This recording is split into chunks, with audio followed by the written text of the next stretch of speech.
resources, particularly given how many aerial rescues have been needed, given that all the taipans were grounded without any sort of sufficient replacement for them? No. We have been able to provide 4 helicopters here on very short time. The ADF resources were here very quickly.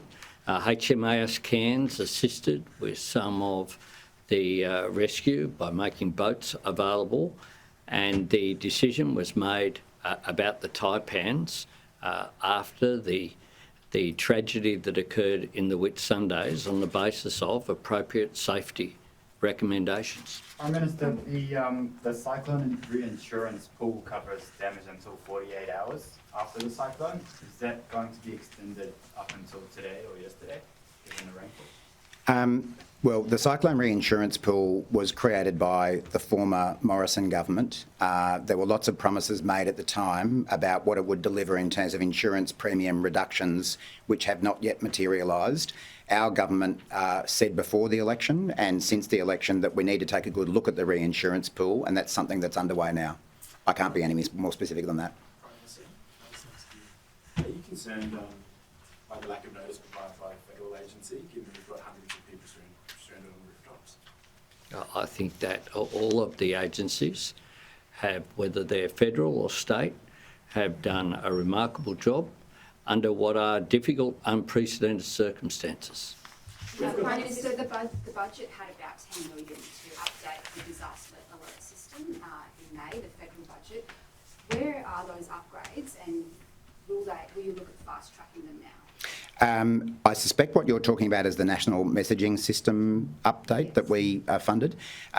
The most recent federal budget contained a range of measures to really make sure that Australia is much better prepared for natural disasters than we historically have been. One of the measures in this year's federal budget was to upgrade the national messaging system to ensure that we can get more accurate, more reliable, more quick messages to people in an emergency situation. When we announced that funding during the budget, we said that we expected it to be available by the end of next year, and the most recent advice to me is that that is still on track. Question to the Prime Minister. The New Zealand Prime Minister is arriving tomorrow for his first trip.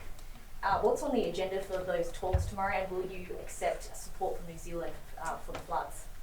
The New Zealand Prime Minister, I very much welcome him tomorrow. It will be Prime Minister Luxon's first visit away from New Zealand after his election victory just a couple of months ago. It took them a while to be able to form government, but we'll continue to talk about the strong relationship that is there between Australia and New Zealand.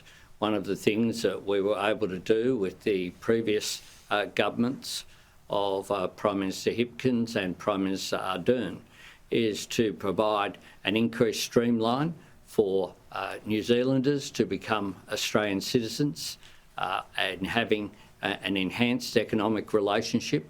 And I have known Prime Minister Luxon for some time, from the time when he was the CEO of Air New Zealand. So we have a long constructive relationship. I've spoken to him and congratulated him on his election. We look forward to cooperating. One of the things that occurs, whether it be disasters in New Zealand or here in Australia, is we always help each other out. We're mates. In the truest sense, I'll be discussing with Prime Minister Luxon tomorrow. But one of the things that always occurs with our agencies is cooperation, and I'm sure that New Zealand, if any assistance is required by the various agencies who are represented here, then I'm very confident that Prime Minister Luxon would provide support, just as Australia always provides support for New Zealand. Thanks. Should NASA then break it up to be allowed back in the community, Prime Minister? Can I just get you on that? That's all right. Well, it's a matter of the law. It's not a matter of my view. It's a matter of the law. And we have put in place the strongest possible recommendations to ensure community safety. And it is a good thing that the courts have determined to do that. Thanks, everyone. Thanks. Thank you. Thank you. You're listening to the Prime Minister, Anthony Albanese, there alongside the Queensland Premier and emergency service leaders there in Queensland.